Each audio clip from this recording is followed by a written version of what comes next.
Welcome to another episode of Dolphins In Depth. I am your host, columnist for the Miami Herald, Omar Kelly. Today we are going to be talking about the 11th Dolphins practice, which just so happened to be Tua Tagovailoa's worst performance of training camp so far. Now, the standards and the bar have been set high. However, Tua did not reach them today.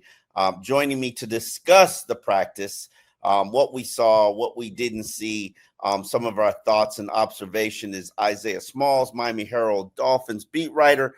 Isaiah, would you agree or disagree with me that this was Tua's worst performance of training camp? Oh, definitely. I mean, he had issues finding the star guy in Tyreek Hill, missing him twice. First time underthrowing him, second time overthrowing him on deep balls that would have been touchdowns, right? So essentially, he missed 2 touchdowns to the number one guy. So definitely now, a little bit. Deep touchdown pass, 52, which might be the longest big play of training camp. I'm thinking. I believe so. Yes, to Mr. Malik Washington, right? Who had been so hold on. We're knocking Tua for missing on 2 wide open Tyreek Hill passes, but giving him credit for the biggest touchdown pass of training camp. And we're still saying that he had his worst practice. Justify that. I think the justification is rather simple, right? Tyreek Hill is a guy that you played with this is your 4th year, right? And, you should know his speed by now. That's the only criticism that I would have. Oh, he's faster, though. He's faster now than he. Did you see the video of Tyreek running like a 24-mile-per-hour without pads? Oh, no, I did not. Which one are you talking about? They have him running track, and they have him with those trackers that NFL players run. Yeah, okay. Yeah. I think I did see that. And he ran 24 miles per hour. Now, understand, Tyreek does own the record for the fastest NFL time at 22-something. No pads on. He runs a 24, which, humans, I have actually done the machine. And I think the fastest I could run to is like 16 miles per hour. And I'm not even sure I'm running for like 7 seconds at 16 miles per hour. Now, Tyreek is a fast human. And sure. I would argue to you the rundown of Minkah Fitzpatrick. And I would love for you to ask Mike McDaniel, because they keep track of who runs the fastest time in practice. And Tyreek's issue has always been that Ethan Bonner holds the fastest time for training camp, but that's because Ethan Bonner's always running straight speed and he's on special teams. And Tyreek's theory is that he's clocking those speeds on special teams. He's not clocking them when he's covering me or running routes. That's Tyreek's theory. I don't know how much we make it. We put into Tyreek's theory. But him running down Minkah Fitzpatrick now. On that to stop that pick six. That was the fastest I've ever seen him run. By far. I'm not going to undersell that. That's like the fastest I've ever seen Tyreek run. For sure. Like but Minkah was full stride. He had 15 yards on Tyreek, and Tyreek ran him down and got in front of him. Yes. Like there was no way he would have gotten a tackle because he got in front of him. So just so I'm clear, you're saying that is evidence of him being faster. So you're not necessarily knocking Tua for 2 mistimed throws. I mean, the only reason I'm knocking him is because of exactly what you just said. The bar has been set, right? He's been borderline. He's looked elite throughout this training camp, throughout. And so for me, when I see that high level of play and you connecting with your star receiver, I want to see that connection really be as robust and as amazing as possible, right? I don't like to see underthrows and overthrows to that guy. You can do that to anybody else. I would have preferred, I'll take it a step further. I would have preferred him to miss Malik Washington and hit Tyreek on one of those than him to hit Malik and miss Tyreek on 2. That's just me personally.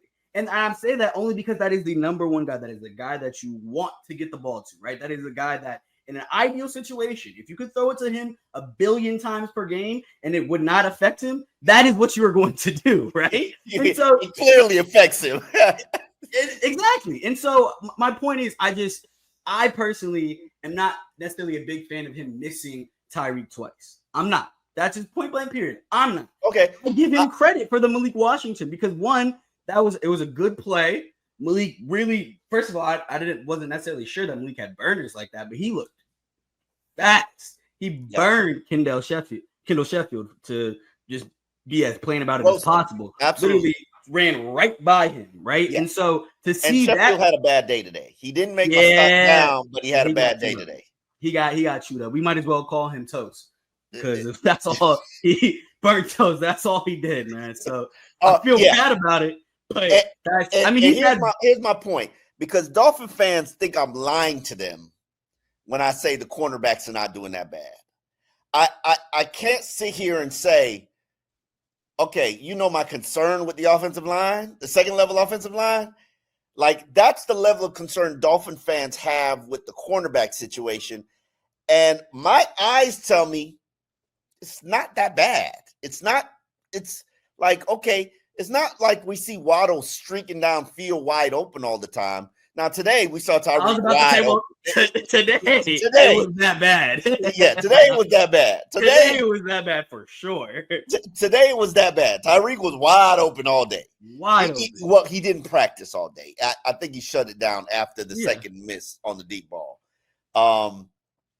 But one, Tyreek showcased the speed. Of course. Two, Tua missed on him twice.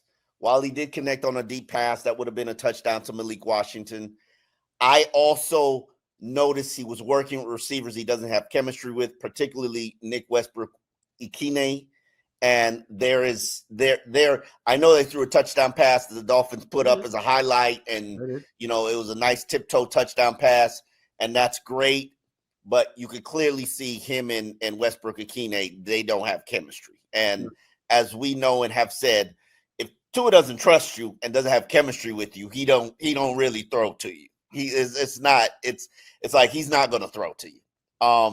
So it's interesting to see them working on their chemistry, with Tua on his chemistry with Nick Westbrook-Ikhine, Malik Washington, and D. Eskridge. Because those, I happen to believe those will probably be your starting receivers in the exhibition season, because I don't think you're going to see Tyreek Hill or Jalen Waddle. I don't know why you would. Why you should. I don't see why. Yeah. I mean, that Indianapolis Colts game is a tune-up game. So. Whoa, you got the Colts as a tune-up game? Wait a minute. I'm sorry. I don't believe in A-Rich or Daniel Jones. So that's just me personally speaking. But and it should be. They should treat it like a tune-up game. I'm gonna be for the look.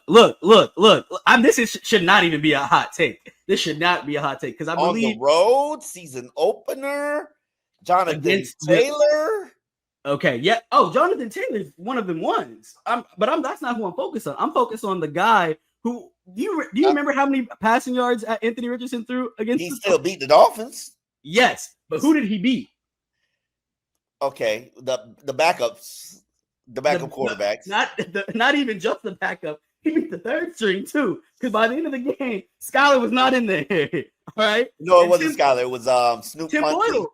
It was Boyle. Boyle finished. Boyle was in at the end of the game, and Boyle had a chance to win it. Like, come on.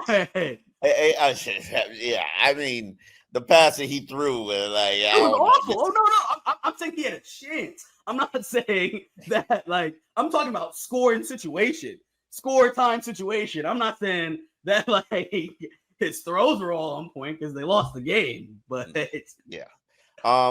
Okay, I'm just going to ignore that. We could talk about that 3 weeks from now. Oh yeah, of course. Go ahead.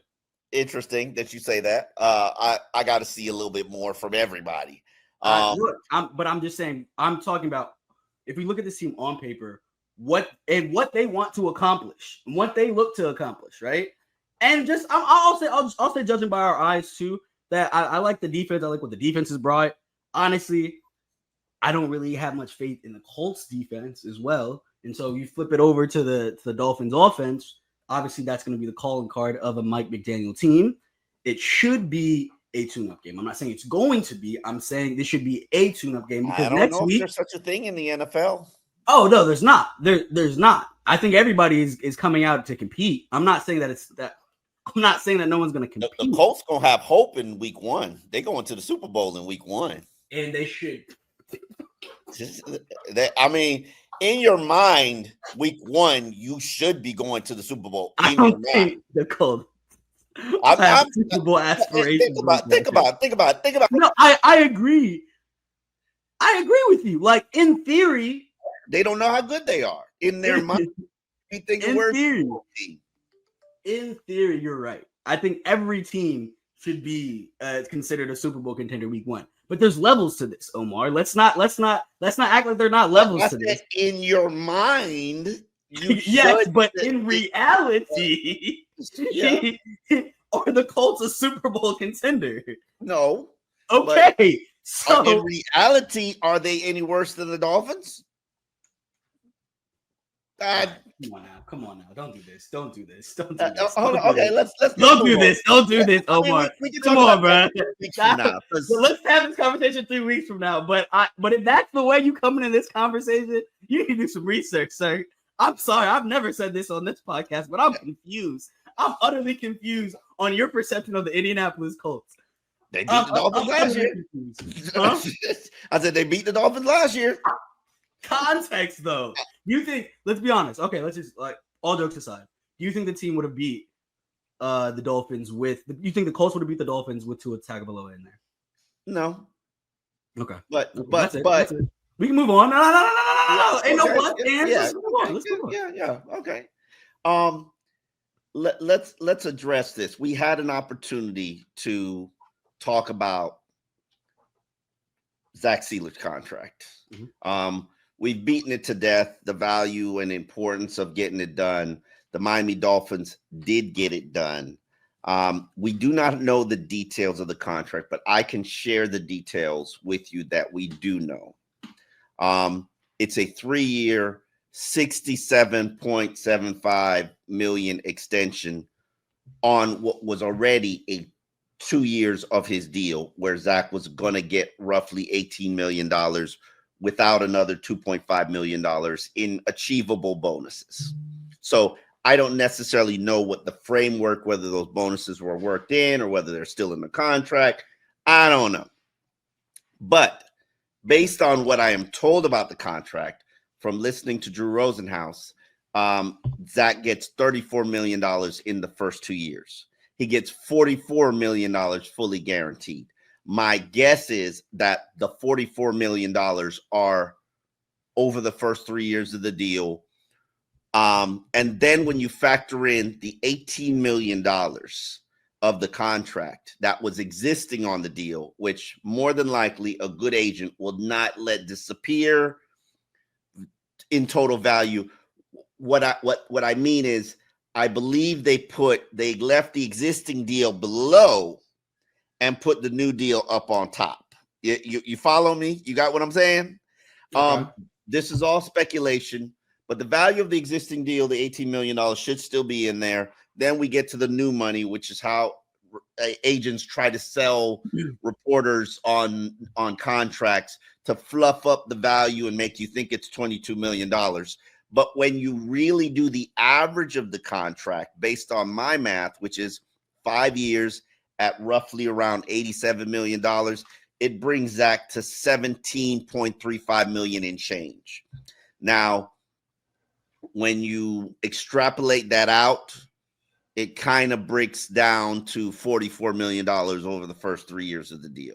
Now, we'll know more when the contracts are reported. And truthfully speaking, it doesn't matter, because as I've always preached to anybody who's ever followed me, the only thing that matters in an NFL contract is the guaranteed money. And look at Bradley Chubb's $105 million contract if you want some evidence of this. There was no guaranteed money this year. The Dolphins did a major shakedown. He went from making $20 million to making $4 million. So do not ever factor anything other than the guaranteed money in a contract. And usually players of Minkah Fitzpatrick's caliber, Zach Sieler's caliber, they're going to want the money redone when the contract redone when the guaranteed money is up. But congratulations to Zach. Your family is $44 million richer. Coming into this year, I remember doing the research. Zach had made $26 million throughout his career, which that ain't a small chunk of change. That's good money. Yeah. But think about it. He's going to be doubling that, tripling that within the next 3 years. Props to Zach. Sure. And want to give him his flowers. Zach is one of those players where if you know how I operate, I always respect the players that keep what they kill. Everything that they have earned. They were not gifted, which is, my gripe with McDaniels on how nobody ever changes on the depth chart. Everybody's always gifted a starting spot or written in pencil as a backup. They can never lose the job. We've had like 3 competitions in training camp in 4 years. That's a whole nother conversation. But Zach is one of those guys where what he's got, he's earned. And here is Zach talking about his contract. I think obviously there's lots of journeys people can get to certain spots. For me, I think that is 100% my path. That's what I want him to see. And then when I talk to people and other kids and everything, honestly, in college, Arnold Schwarzenegger heard a quote. He always said, "Break the rules, not the laws, but break the rules." And there's rules put on people throughout their lives where you can do this or you can't do that. And I think that was big for me early on, where it's like, hey, just this kid from nowhere, no one ever went anywhere from my town for football or sports or really anything. And I was kind of the first one, even going to a D2, and that was kind of like a big step. So I think just over the years, I didn't really resonate with me until about 3 years after I heard that and going to the league. And I think that was such a big moment for me when it kind of hit me. And it's what I want him to see. It's what I want kids to know and see when I talk to them at different schools and areas where it's like, hey, look, just because you're from somewhere that no one knows the name on or where you're on a map doesn't mean that you can't make it. Yeah. So Zach, as you guys know, Zach's got a tremendous story. One of my favorite stories, and I'm glad he's going to be here as a culture setter. Isaiah, he told a story about how they put up the film in a recent meeting. I'm assuming it was a team meeting or a position meeting of where Zach was when he first got here with the Dolphins, and showed his film of him. And he said, I wasn't moving nobody and I wasn't going anywhere. And I think that was so funny. And he's like, for the young rookies, use this as inspiration. Take to your coaching. And he also talked about Austin Clark, who gives a lot of credit to the development of his success, because as you know, Zach was from Ferris State and they're Division II. He wasn't getting good coaching. He still made it to the NFL as a 7th round draft pick. Yeah. To the Baltimore Ravens, which I would argue to is probably one of the best evaluators of football in the game. In fact, I saw somebody put up, I think it's Adam Schefter. Yeah, I saw exactly what you're saying. They put up the contracts of that draft class alone. Yeah. It was everybody in that draft class has massive contracts. Everybody on the Ravens draft class of, I believe it was 2018, has massive contracts. But anyway, trying to find the tweet right now. Keep going. Yeah. But it Zach's rise is crazy. And I love that he said, I'm glad that they showed the video of me as a young player to the team, because these young players need to see that and say, okay, you might be struggling right now, but that doesn't mean you have to end up there. And if you take on Zach's work ethic, first guy in, last guy out, like today, give you a perfect example, Isaiah. You saw all the starters out.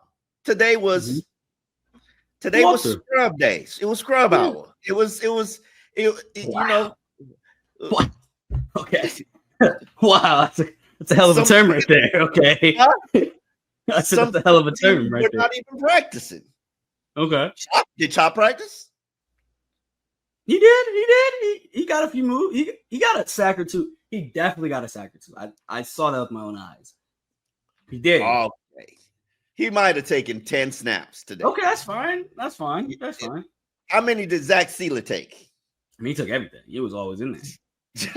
Like, and I'm not saying that players are loafing or not working, because the team has identified these are the days that are going to be rest days for Jalen Phillips and Chop Robinson. And if you follow this podcast, you know I'm very adamant that neither one of them should be working every day. Like, so today was a day where they were shelved, but as usual, you know, Zach was working. Zach ain't taking no day off. Not taking no day off. I found the tweet about that 2018 draft class. They got Hayden Hurst, first round, 25th overall, 7.25 million average. Obviously, Lamar, 52 million average. Orlando Brown Jr. taken in the third round, $16 million average. Mark Andrews taken in the third round, $42 million average. Anthony Everett, fourth round, $4 million average. Deshaun Elliott, sixth round, $6.25 million average. Bradley Bozeman, sixth round, $6 million average. Zach Sieler, seventh round, $22 million average. Darius Williams, undrafted, $10 million average. Gus Edwards, undrafted, $5 million average. Yeah. That's a heck of a draft class right there. Well, most people know how I feel about the Ravens. They ain't nobody better in this game than Ozzie Newsome, not even your Eagles GM. I put my name on that. Ozzie That's fair. You know what I'm saying? That's fair. Now Howie's good. Howie's very good. Yeah. Ozzie is a Hall of Fame GM already.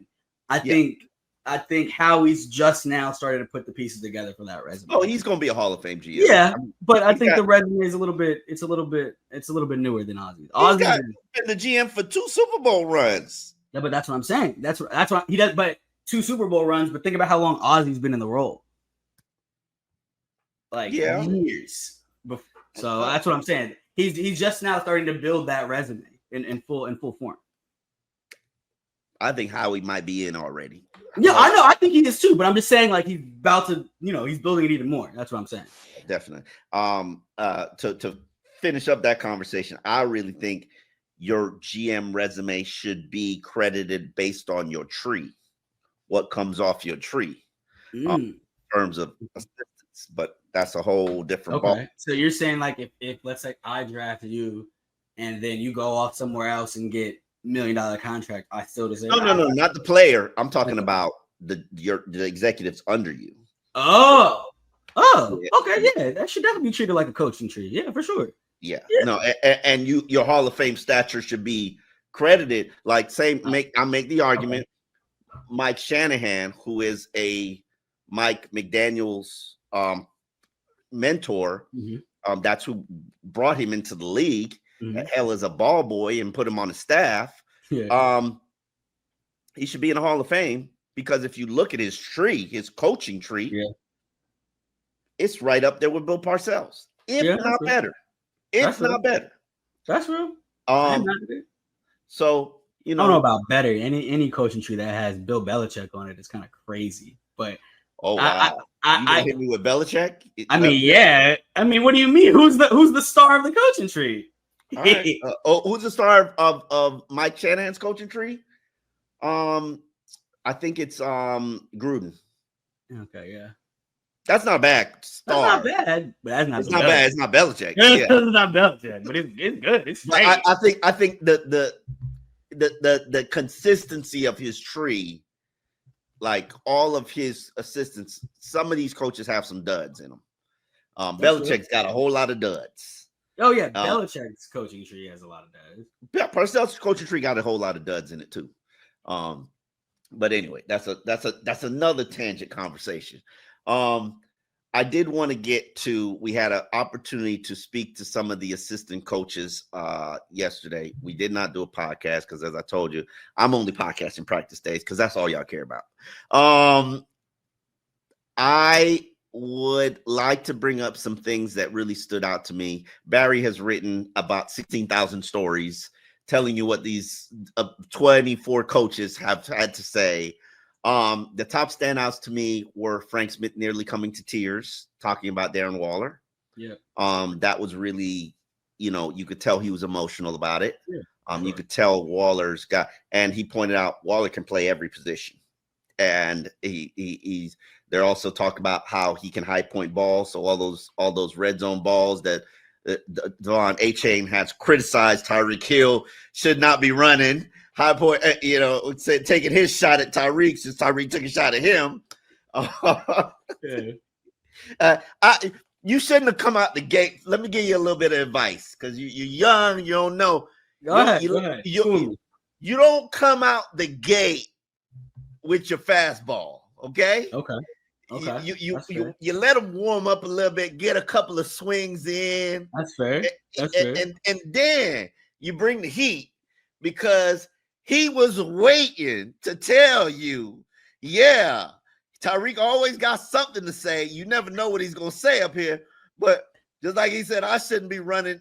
I shouldn't be running in short yardage situation. He should be high pointing balls because he's a little Smurf receiver. He should have said that. He came close, but he was a little bit. You ain't let the man warm up. You know what I'm saying? I apologize. You just came. It's like first pitch. It was a second question. No, but you don't throw it out there right away. That's right. You let him get warmed up, let him get comfortable a little bit. It's like he says, he always gets nervous until he gets that first hit. Let him answer the first question first. Second, maybe give him a second question. Then when he's a little bit warmed up, he's laughing, he's got his swing ready.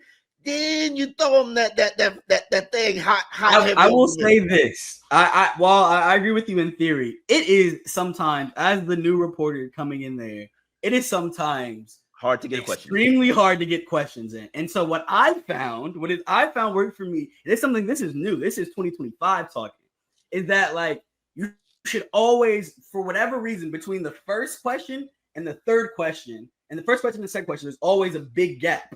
And so if I can shoot the gap with a question, like usually I get an answer. Usually I can go in and I'm running in untouched, right? I'm running in the end zone untouched. That's something I've noticed recently, right? So look, like I had that question on my brain. You're not a rookie no more. You act like a big dog. You just like when you walk into love language. Just like when you walk into love language is how you should be walking into all these interviews. Like, yeah, I know I'm the man. I got 2 girls on my arm. Let's ride. That's how you treat the situation. You're not a rookie no more. That's fair. That's real. All right, I hear you. So don't be rushing your heaters. Don't rush the heaters in there. Like you gotta let them get a couple swings in. Respect. Devon fumbled that one. He was gonna take a shot. You see, he was gonna take a shot. He did. He kind of stumbled over it. He did take a shot. As far as I'm concerned, he took a shot. It could have been better though. Sure it did. It was like a 3-yard run when he could have taken that one to the house. He really could have. I don't think he's going to dive off the top rope and totally, eviscerate Tyreek in that setting. Tyreek came for his neck. Tyreek came for his neck. You don't think he deserved that? He came for his neck right back though. I'm confused why you're saying that he didn't fire off right back. Just because he didn't call, I think what your fire off would have been, they would have been fighting afterwards. If you would have called a Smurf receiver. That's crazy. That's wild. Oh, Tyreek knows he's a Smurf receiver. They call the whole roster is a Smurf receiver. That's what they call tiny receivers in the NFL. I hear you. Yeah, I'm just saying. It sounds crazy. It does. It does. Anyway, all right. I appreciate the game, though. I appreciate it for sure. So, what other takeaways? Anthony Weaver. I gave him an opportunity, to this your man. This your man, right? You vouching for him, right? This your man. This you, right? Yeah. On the secondary, like you good. I gave him an opportunity. Mm-hmm. If you wanted help or you need some more help, Vic Mm-hmm. Fangio would have said, I ain't got enough. I need some help. We need to do better. Mm-hmm. You said, these are guys I'm going to chisel. It's a work of art in there. And I'm going to chisel it down. And you're going to be proud of what you see. Okay. Now, like, that was your this you? That was your you, right? What do you want him to do? Throw the whole unit under the bus? Oh, Vic Fangio would have threw the whole unit under the bus. That's true. That's true. Vic Fangio's a lot more direct. I hear you though. Look. I think they've found something in Storm Duck, right? Yeah. No. Yes or no? Yes or no? Yeah. Okay. Yeah. I think there's questions on the other side. I think that's a little bit more open, right? Especially after the day. I mean, Kendall, I'll give him credit. He did have a PBU today as well. I mean, he got burned a few times, but he did have a PBU, right? So I will say that. But I think opposite of Storm, I think is where they might run into a few issues. We'll see what happens, right? Obviously, Jack Jones is a guy whose name keeps coming up. Very talented player. Anybody that has 7 picks, 4 of them returned to a touchdown, you got some skill. I don't care if you were playing on a 2-11 team. Like, you're creating points, and that's phenomenal, right? Yeah, but he might gamble too much. And so I think so I talked to Arojo yesterday, right? Mateo Arojo, the cornerbacks coach. And one of the things I asked him was about that specifically. Like, what have you seen in his game where that, you feel like you have to develop to kind of prevent? Because at the same time as he had, 4 interceptions returned for touchdowns, he gave up 8 touchdowns himself last year, right? And so when I asked Arojo about what could he do better, it's really just trusting his eyes, right? Eye discipline is really big, right? Eye discipline and feet discipline. Those were the 2 things, right? And just becoming a more disciplined player overall, because if you're going to gamble, the thing with gambling, right? And if you saw some of those interception returns, those were gambles. Those were gambles. But he jumped a lot of screen passes, and I think that's a skill. He did. I think that's a skill, because if you're throwing a screen pass his way, it might be going 7, and I think that's a coaching point. Offensive coaches are going to be talking about every week. Like, if he's over there, we're throwing a screen pass over there. Of course. Because Jack be taking them things to the house.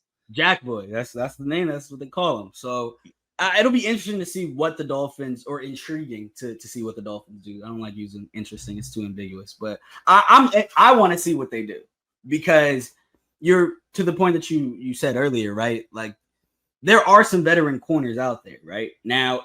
The question becomes, do you want these guys in your locker room, right? I think I don't want to call the locker room fragile, but it's in a state, it's malleable. I feel like it's in a state of being formed. You could add one element, and it becomes a toxic element. Exactly. And the guys out there, granted, I don't know anything about the guys out there. I'm not saying that they're bad. I see your point, though. I'm just saying that it's because it's in a malleable state. You don't want to put the wrong guy in there. And oftentimes with veterans, especially guys who've had success in the league, they come in set in their own ways. And this is in the sense where this is what I do, and no one's going to change it. I've made a 10+ career off of doing this. And so that's the name that always pops up in my head when I think about this cornerback situation. Again, he is a press corner. He does not fit here. Yeah. And Same thing with Asante Samuels Jr. I think Asante's more of a press corner. He's not very good at zone. Dolphins primarily play zone. So, and that's a fact of the matter. You don't want to cause any sort of locker room issue just because you have a need at corner. Don't get me wrong. It's a big need. I think it's a big need. But yeah, it remains to be seen what will be done. I do want to point out, while I don't disagree with you that Mike Hilton probably should be the starting nickel, he's not the starting nickel. He's not. Yeah, he's not. And I don't know, and I say this again, Cornell Armstrong, if I'm going to rank my gunners, and I haven't seen everybody gunner's a very important role, especially the special teams. That is your thing right there. That is your. Oh, it's I a know. It's a very short list of people who could play gunner on your team. Like, you got to have a tough mentality. You got to have range. You got to have speed. I'm curious to see if Ethan Bonner. I saw Jack Jones playing gunner today or yesterday. I can't remember. And I was like, okay. And maybe Dante Trader can be gunner. I don't even know what he does on special teams because he's sidelined right now. But I do know if I'm ranking my gunners in my mind, Cornell Armstrong's my second best gunner behind Elijah Campbell. And that's a roster configuration thing. A gunner's probably just as important gunner's probably just as important as a return man. That's I forget what his name was the guy who came from Buffalo last year, but Saran Neal. He made a career for himself as a gunner. You gotta be a kamikaze to be a gunner. Like for those who don't, Walt Aikens was a hell of a gunner for Dolphins. You really think it's as important as returner? Oh yeah, because if you don't have a good gunner, you're gonna have a lot of punch returned on you because they have to face two men blocking you. Those two men are trying to put you into the Gatorade. Of course. Now, if those two men get you to step out of bounds, I think if you're the first man that touches the returner, penalty. So it's like it's a very calculated game, and if you got good gunners, the returns are gonna go down. If you got bad gunners, you're gonna be under fire a lot. So only reason I understand what you're saying. Only reason I push back on that assessment into a small detail is because if you have a bad returner, you're giving the team the ball. Like if you have a bad returner, like the other team is going to get the ball. We had a bad returner in Braxton Berrios, and he still returned some nice returns. Like, okay, yeah. I guess my level of bad is awful because I'm thinking if you have a bad gunner, you will get for sure like punts return on you. But I feel like if you have a bad returner, you won't even catch the ball. He won't even catch the ball. It's gonna be the other. Yeah, he'll fair catch it, but the gunner got to be there for you to fair catch it. If the gunner's 20 yards downfield, he's gonna catch it and start running, and you never know what. I'm saying he's not even catching the ball. If you have a bad returner, he won't even catch the ball. Oh, they got to fair catch it. You can't not return. You can't not catch a punt. Like, yeah, this ain't high school. You gotta catch the punt. I'm thinking bad returners high school. Yeah, that's real. Yeah. Like, they'll put Tyreek back there to catch the punt. Yeah, no, that's real. Yeah. Go ahead. We did also get a chance to talk to Butch Barry, who, me and Butch, we've had this song and dance for a couple of years. He knows how I feel about his offensive line. And I've liked his unit. I've had years where my theory was in Butch Barry I trust because of what they did in 2023. Last year, not so much. Isaiah, give you a wrap up. Derek McClendon just killed 4 sacks today. Killed whoever was blocking him. And you know why? Because nobody was blocking him. And the Dolphins have added 3 offensive tackles since camp began 11 practices ago. And one of them's like what the I have to look at my roster, but one of them's like pup list or something. Obine. He got waived injured. I know who you're talking about. He got injured like the first day. Yeah, but they've added 2 since, and not sure they're good either. I mean, this is what you get at this point in the year when but you do realize there are games to be played the next 3 weeks, right? Yeah. And I know I'm not risking Patrick Paul getting hurt. Like if Patrick Paul plays more than 50 snaps in the exhibition season, something wrong. Like something is really wrong. I feel you. I agree with you. Because can you afford to have an Austin Jackson situation? Nope. So, not at all. So Butch has got some things he needs to figure out. Larry Borum has to step up, and I have to acknowledge that he has improved, looked a little better. Primarily a right tackle. He is not a left tackle.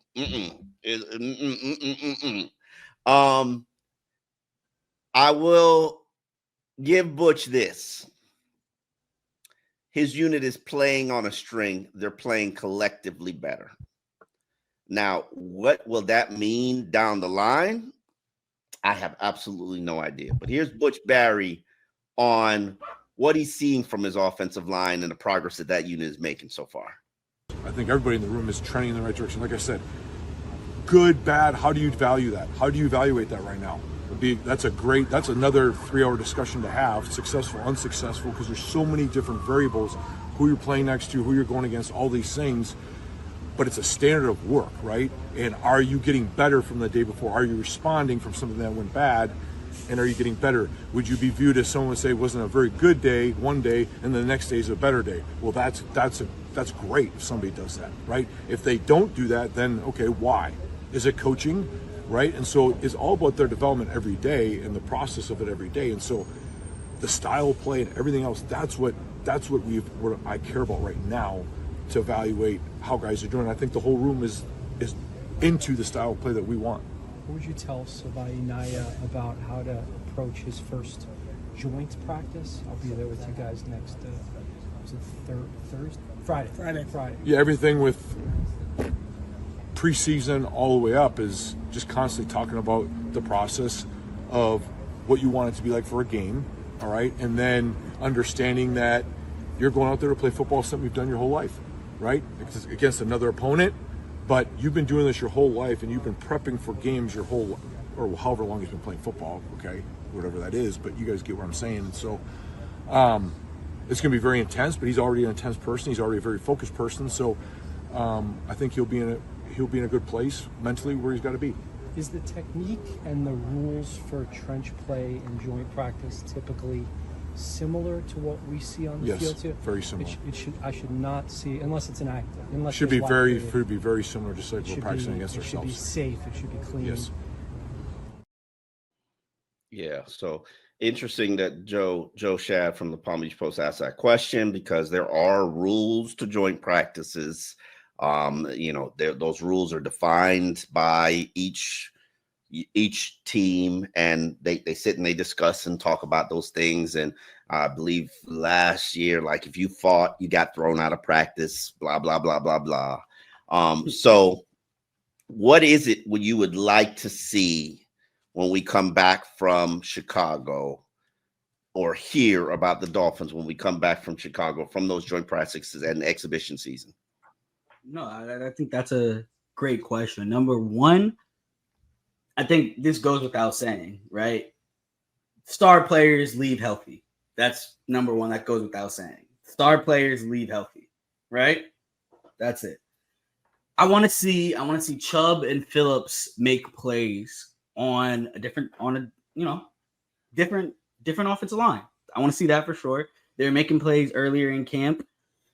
Kind of not necessarily disappeared, but as the pads came on, the work kind of took a back seat. Not necessarily saying they've been bad. Chubb came alive. I believe it was Sunday. Chubb came alive with back-to-back with I believe a sack and a TFL and back-to-back plays during a situational period. So I just want to see them do that, on different competition, right? Two, I'm really looking at that left side of the line. I want to see what they got. Jonah and Patrick Paul, they've been serviceable.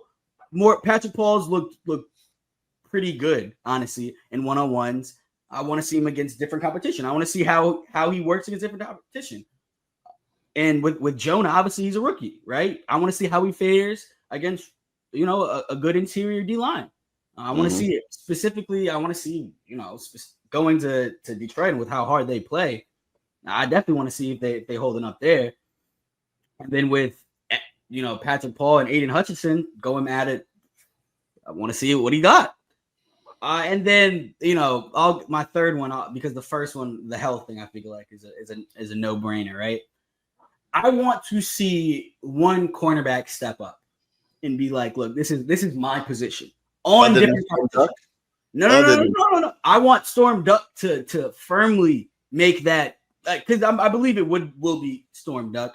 One of the things that, if you guys missed Teron Armstead's live stream last night, he revealed something that I need to ask Storm Duck about. Apparently, Storm Duck is extremely competitive. He's seeking them. I've definitely noticed him seeking the matchups, the one-on-one matchups with Tyreek and Waddle. I just assume he's just trying to get good work in, right? I think there's kind of a gap between those guys and everyone else. He wants to go against the best. Let's see him against the best. But I specifically am looking at him with Chicago, right? They got some young receivers over there. And then with, obviously with Detroit, Amon-Ra, that's one of the best receivers in the league. Jameson Williams, he's a ascending receiver in this league. I want to see him not necessarily dominate, right? Because I don't think he's there yet, but I want to see him hold his own. Point blank, period. All right. It'll be interesting to see what happens. We got Chicago first.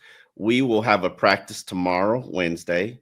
We will have a kind of walkthrough situation on Thursday in Chicago. And then we will have our joint practice on Friday. The Dolphins In Depth podcast and the Miami Herald will be there for all of it. And hopefully you'll be with us and follow the work, read the work. Obviously, we've got a Miami Herald subscription that you can get for $2 for 3 months, 3 months for $2. I will strongly encourage you to do that before that sale goes away. And you know where to find us on all social media platforms. Appreciate you liking, subscribing, and we will see you later.